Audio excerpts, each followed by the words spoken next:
오늘도 우리를 향해서 주님이 내미신 손길을 꼭 붙잡고 살아가시기를 간절히 축원합니다.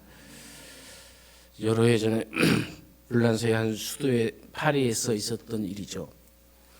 파리 어느 뒷골목 4층짜리 아파트에서 화재가 났습니다. 아파트 한 채 밑에서부터 불이 계속 올라옵니다.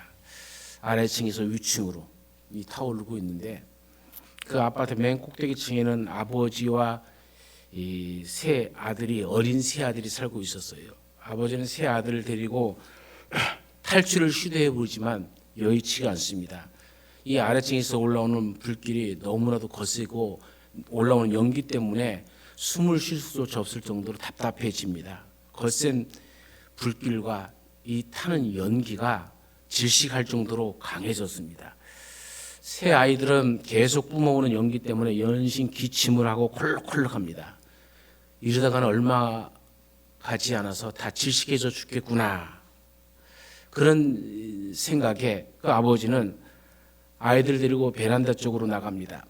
이 아파트에서 저 아파트까지 거리는 그렇게 멀지가 않아요. 잘해봤자 2m 안쪽이고 1m 조금 더 넘을 것 같고, 그래서 얼른 책상을 여기다 두고 아이들에게 책상 위로 올라가서 저 아파트를 향해서 뛰어가라, 뛰어넘어가라 합니다. 근데 애들이 어리다 보니까 슉 뛰어다가 보고 탁 보고는 겁나서 뛰지를 못하는 거예요. 자기가 탁 다듬질해도 그것까지 닿지 않을 것 같아요. 아버지는 급해집니다. 꿈을 거릴 길이 없으니까 빨리 뛰라고, 빨리 가라고. 그래 아이들은 무서워서 건너지 못합니다. 그것을 보던 아버지가 자기 집 베란다 쪽에서, 그쪽 베란다 쪽을 해서 훅 넘어지면서 그걸 베란다를 잡습니다. 아버지의 다리는 집 쪽으로, 손은 상대방 베란다 쪽으로 잡혔어요. 드디어 잡고 난 후에 아버지 등을 밟고 빨리 건너가라. 그래서 세 아이가 한 명씩 마침내 다 건너갑니다. 아이들이 다 아버지의 몸을 밟고 건너가자 아버지는 힘이 쭉 빠져갖고 그만 떨어져 죽고 말았어요. 사실 힘들지 않은 게 아니라, 여러분 이걸 한번 해보십시오. 큰 고통입니다.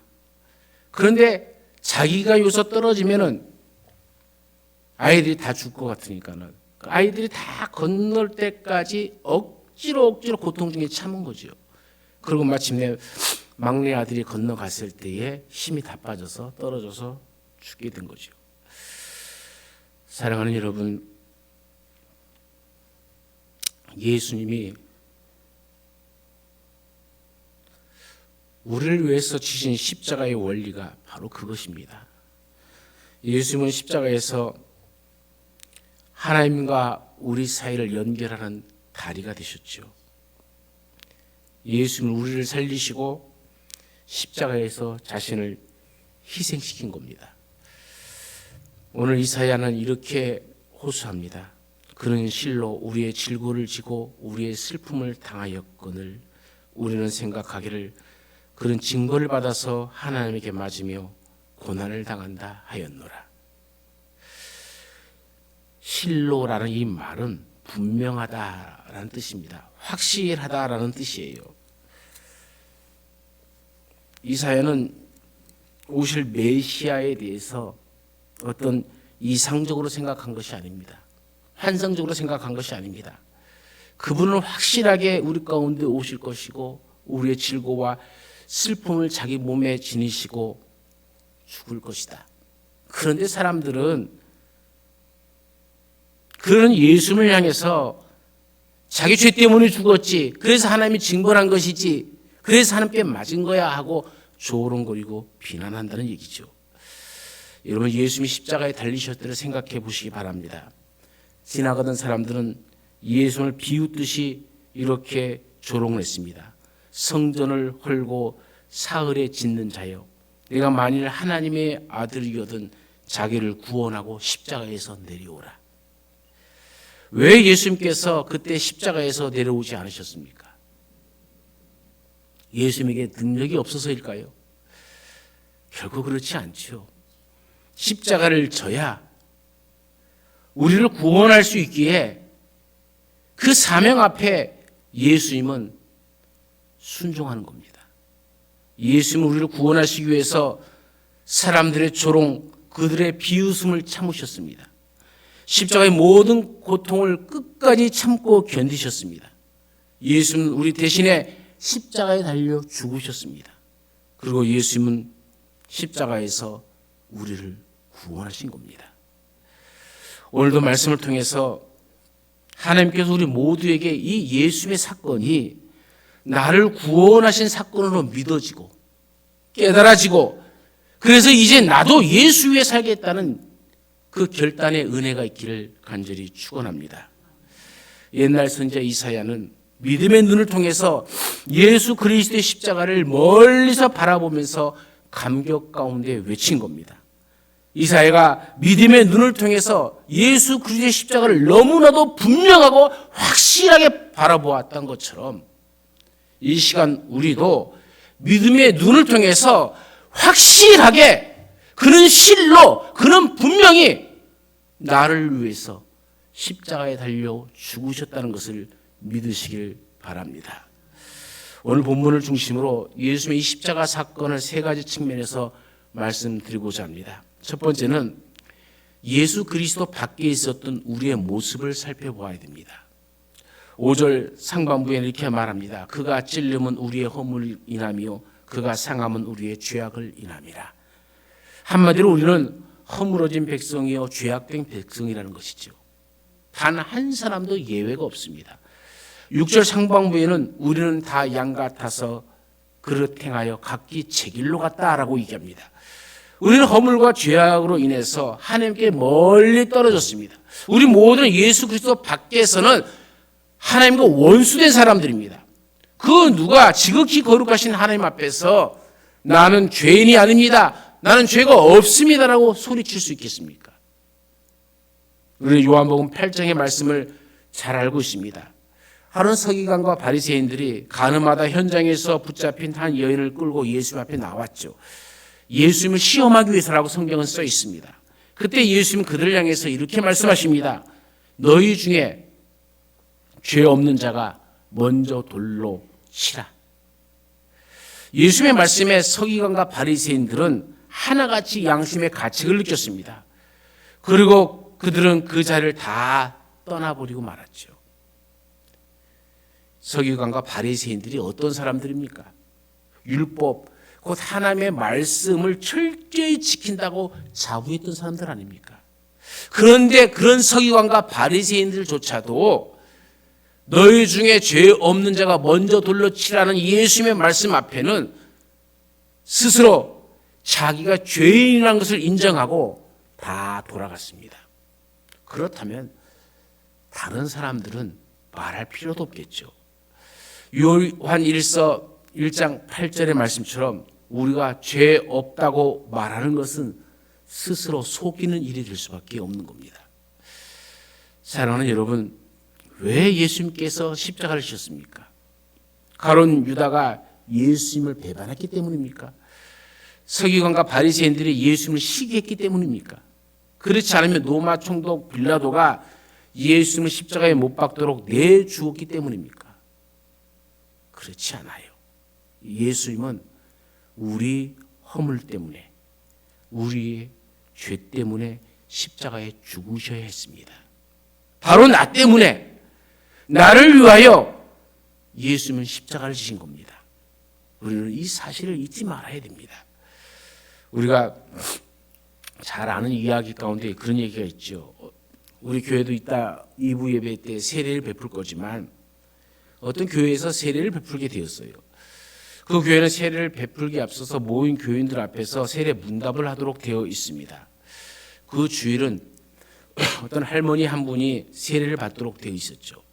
그 할머니의 며느리는 그 전날 할머니에게 신신당부를 합니다. 어머니, 만일 목사님이 왜 예수님은 십자가에 달려 죽으셨습니까? 라고 물으시면 무조건 내 죄 때문이라고 죽으셨습니다.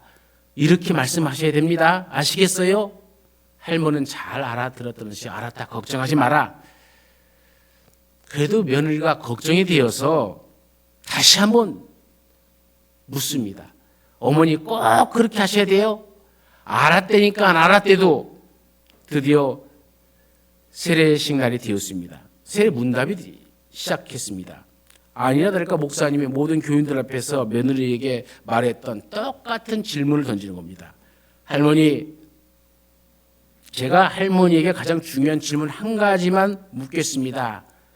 예수님은 왜 십자가에 달려 돌아가셨습니까? 그러자 할머니는 조금 더 망설이지 않고 이렇게 얘기합니다. 예, 그것은 우리 며느리 죄 때문입니다.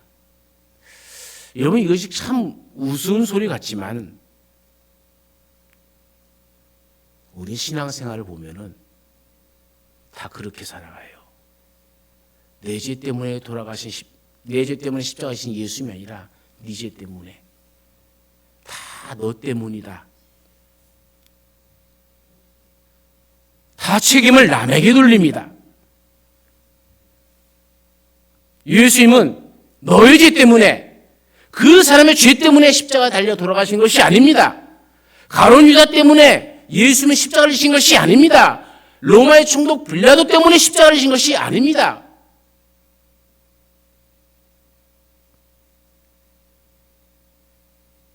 독일의 히틀러는요, 600만 명의 유대인을 죽였어요. 왜 죽였습니까? 이유는, 가장 중요한 이유 가운데 하나가 뭔지 아세요? 유대인들 때문에 예수님이 죽었다라는 거예요. 성경을 잘못 해석한 겁니다. 잘못 이해한 겁니다. 저는 여러분이 성경을 바르게 이해하지 못하면 히틀러처럼 600만 명을 죽일 수도 있다는 것을 새삼 느껴집니다. 우리는 우리의 주위에 있는 사람들을 얼마나 우리의 말로 죽여가고 있습니까? 우리의 입술로 짓밟고 있지는 않습니까? 다 너 때문이라고. 예수님은 너 때문이 아니라 나 때문에, 나의 허물 때문에, 나의 죄악 때문에 예수님이 십자가를 지신 겁니다. 마가복음 2장 17절에서 주님은 이렇게 말합니다. 건강한 자에게는 의원이 쓸데없고 병든 자에게라 쓸데있느니라. 내가 의인을 부르러 온 것이 아니요 죄인을 부르러 왔노라 하시니라. 우리가 우리 자신이 죄인이라는 사실을 인정하고 깨닫게 되어질 때에 비로소 예수 그리스도의 십자가를 믿음의 눈으로 볼 수 있게 되어지는 겁니다. 그 십자가 앞에서 하염없이 눈물을 흘릴 수 있는 이유는 내 죄 때문인 것이죠. 내 죄 때문에 죄 없으신 예수님이 십자가 달려 죽으셨다는 겁니다. 그리고 나를 구원하셨습니다. 이 구원의 감사와 감격이 이 한 주간 여러분 가운데 있기를 간절히 축원합니다. 둘째로 예수님이 우리를 위해서 당하신 고초를 살펴봅니다. 그가 찔림은 우리의 허물을 인하며 그가 상함은 우리의 죄악을 인함이라. 그가 징계를 받음으로 우리가 평화를 누리고 그가 채찍에 맞음으로 우리가 나음을 입었도다라고 얘기합니다. 그라는 3인칭 대명사는 누구를 가리킵니까? 바로 예수님을 가리킵니다. 이사야 선지자는 예수님이 우리를 위해서 당하신 고초를 여러 가지 말로 표현하고 있어요. 첫째는 예수님은 우리를 위해 찔리셨습니다. 두 번째로는 예수님은 우리를 위해 상하셨습니다. 셋째로 예수님은 우리를 위해서 징계를 받으셨습니다. 네 번째로 예수님은 우리를 위해서 채찍에도 맞으셨습니다. 한 걸음 더 나아가 6절 하반부의 말씀에는 여호와께서는 우리 무리의 죄악을 그에게 담당시키셨도다라고 선포합니다. 예수는 우리의 모든 죄의 짐을 다 담당하시고 십자가에 달려서 고초를 당하고 죽으신 거죠. 온 세상 인류의 모든 죄를 다 담당하신 예수님은 얼마나 힘쓰셨겠습니까? 그래서 예수님은 십자가의 고통 가운데 이렇게 부르짖습니다. 엘리 엘리 라마 사박다니, 나의 하나님 나의 하나님 어찌하여 나를 버리셨나이까. 얼마나 고통스러우면 예수님은 십자가에서 그렇게 외쳤겠습니까? 인류 역사상 자신의 신앙을 지키기 위해서 또는 나라와 민족을 위해서 대의 명분을 위해서 자신의 목숨을 기꺼이 바친 사람들이 많이 있습니다. 성경에 나오는 스데반 집사를 생각해 보세요. 그는 신앙 때문에 돌에 맞아 죽었습니다. 그렇지만 그는 고통 속에서도 천사의 얼굴을 하고 죽었어요. 많은 교회, 초대교회 성도들도 마찬가지였습니다. 그는 기쁨을 부르면서, 기쁨으로 찬양을 부르면서 기꺼이 사자의 밥이 되었습니다. 하나님을 믿는 사람들뿐만이 아니죠. 믿지 않는 사람들도 대의 명분에 의해서 의연한 자세로 죽은 사람들이 많이 있습니다. 예컨대 세계 4대 성인 가운데 하나였던 소크라테스를 생각해 보세요. 그는 악법도 법이다라고 하면서 그 악법에 내린 사형 선고를 피하지 않고 그대로 받아들였습니다. 제자들이 찾아왔죠. 그는 제자들에게 마지막으로 이렇게 당부합니다. 내가 일전에 닭 한 마리를 꾼 적이 있는데 그것을 갚지 못하고 죽게 되었구나. 그러니 너희가 나를 대신해서 갚아주길 바란다. 그러면서 의연한 자세로 독배를 마시고 죽었습니다. 이와 같은 죽음을 눈앞에 두고서 고통을 표현하지 않고 의연한 자세로 죽은 사람들이 참 많이 있습니다. 그런데 예수님은 십자가를 지고 고통 속에서 크게 부르짖었습니다. 왜 그러셨을까요? 십자가가 주는 육체적인 고통이 극심했기 때문이겠습니까? 그렇지만 예수님 이외에도 역사상 십자가에 처형당한 사람들이 많이 있습니다. 로마 시대에는 많은 죄수들을 십자가에 형에 처해서 죽였죠. 예수님이 십자가에 달리셨을 때도 그 좌우편에 두 강도도 함께 달려 죽었습니다. 예수님은 하나님의 아들이시잖아요. 그렇다면 예수님은 좀 하나님의 아들답게 좀 의연한 자세로 소크라테스처럼 멋있게 그렇게 돌아가실 수는 없으셨을까요? 하나님의 아들은 둘째치고 소크라테스나 그 외의 성인들도 죽음을 의연하게 맞이한 사람들이 많이 있지 않습니까? 그것도 안 된다면 그냥 남자답게 씩씩하게 돌아가실 수는 없었을까요? 행여 우리 가운데 그런 생각을 하신 분들도 계시지 않겠습니까? 그러나 그것은 틀린 생각입니다. 예수님은 자신의 죄 때문에 십자가를 진 것이 아닙니다. 예수님은 온 인류의 죄를 한꺼번에 다 감당하시고 십자가를 진 거예요. 우리가 찔려야 되는데, 우리가 상해야 되는데, 우리가 징계를 받아야 되는데, 우리가 채찍에 맞아야 되는데, 개인 한 사람 한 사람이 다 당하는 모든 고통을 예수님이 한꺼번에 다 짊어지신 겁니다. 그것을 다 품으시고 십자가에 달리신 거죠. 비록 일순간이지만 예수님은 인류의 모든 죄악의 결과로서 하나님께로부터 버림을 받고 외면을 당하는 고통을 십자가에서 겪으신 겁니다. 그러니 예수님은 십자가에서 이처럼 고통스럽게 외치는 겁니다. 나의 하나님, 나의 하나님, 어찌하여 나를 버리시나이까? 사랑하는 여러분, 물론 인류 역사상 아름다운 죽음을 맞이한 사람들도 많이 있습니다. 그들은 성자의 죽음, 의인의 죽음을 죽었을 수는 있겠죠.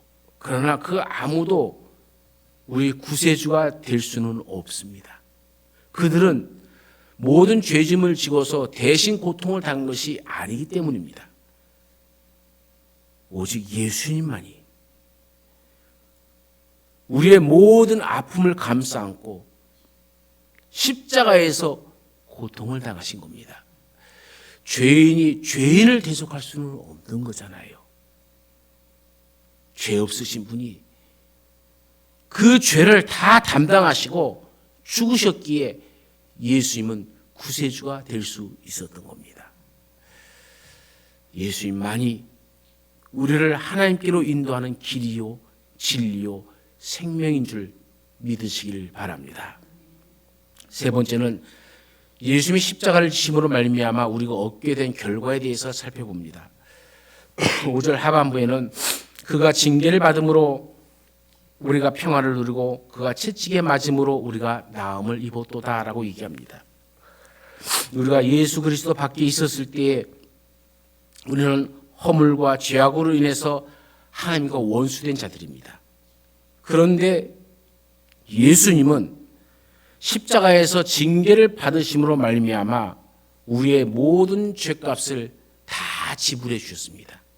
이제 우리는 예수 그리스도 안에서 하나님의 사랑받는 자녀들이 되었습니다. 날마다 우리는 예수 그리스도 안에서 하나님과 평화를 누리면서 살아가고 있습니다. 또 우리가 예수 그리스도 밖에 있을 때 우리는 심각한 죄의 병에 걸려 있었습니다. 그 병은 죽음에 이르는 병이었죠. 그러나 예수님이 채찍에 맞으시고 보혈을 흘려 주심으로 주홍빛보다 더 붉은 우리의 모든 죄악을 흰 눈보다 더 희게 씻어 주셨습니다. 우리는 죄의 병에서 나음을 입게 되었습니다. 이제 우리는 더 이상 죄와 사망의 종로로 탈 필요가 없게 되어진 것이죠. 우리는 예수 그리스도 안에서 영원한 생명을 얻었기 때문입니다. 월남 전쟁이 한참 치열할 때였습니다. 전쟁으로 인해서 많은 사람들이 죽었죠. 그 바람에 고아들이 많이 생겼습니다. 미군들은 이 고아들을 위해서 고아원을 운영했습니다. 하루는 이 고아원 안에서 원인모를 폭탄이 터졌습니다. 그 때문에 아이가 죽고 또 한 아이는 몹시 다쳤습니다. 급히 수술을 해야 생명을 살릴 수 있었습니다. 피를 너무 많이 흘렸기 때문에 수혈을 하지 않으면 안 되게 되었습니다. 전시 중이라도 다른 곳에서 피를 구해오는 것은 불가능한 일이었죠. 그래서 궁여지책으로 고아원 아이들 가운데 그 아이와 같은 혈액형을 가진 아이들을 한 자리에 불러 모았습니다. 그리고는 군의관이 설명을 합니다. 얘들아, 지금 이 아이는 수술을 받아야 되는데 피가 부족하단다. 너희 가운데 이 아이를 위해서 자기의 피를 조금 나누어 줄 수 있는 사람은 없겠니? 아이들은 아무도 나서지 않습니다. 그러다가 잠시 뒤에 한 아이가 손을 뜯더니 앞으로 나갑니다. 그러면서 예, 제가 하겠습니다. 그 아이는 즉시 부상당한 아이 옆에 나란히 누웠습니다. 그의 팔에는 굵은 주사바늘이 꽂혔습니다. 그리고 그 긴 관을 통해서 그의 붉은 피가 뽑혀나가기 시작했죠. 한동안 물끄러미 자기의 피가 빠져나가서 다친 아이의 몸속으로 들어가는 것을 지켜보던 아이는 갑자기 굵은 눈물을 뚝뚝 흘리면서 막 울기 시작합니다. 군인이 깜짝 놀라서 아이에게 묻죠. 왜 우니? 주사 바늘이 아프니? 아이는 아니라고 고개를 설레설레 흔들죠. 군인이 또 묻습니다. 그럼 왜 울어? 무섭니? 아니에요. 군의관은 말이 잘 통하지 않는 것 같아서 통역관을 불렀습니다.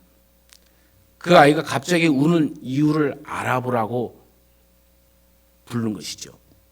그 아이와 대화를 나누던 통역관은 깜짝 놀랐습니다.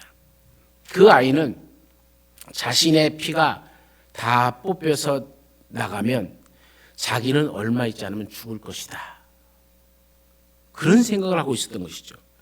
말하자면 이 아이는 자기가 죽을 줄을 알면서도 옆에 있는 아이에게 자기의 피를 뽑아준 것이죠.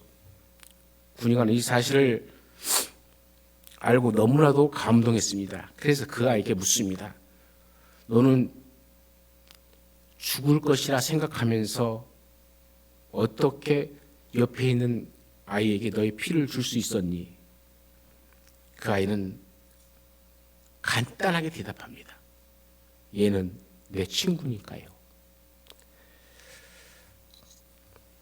사랑하는 여러분, 예수님은 우리를 친구라 생각하셨습니다. 예수님은 친구인 우리를 위해서 십자가에서 자신의 피를 한 방울도 남김없이 다 쏟아 부으셨습니다.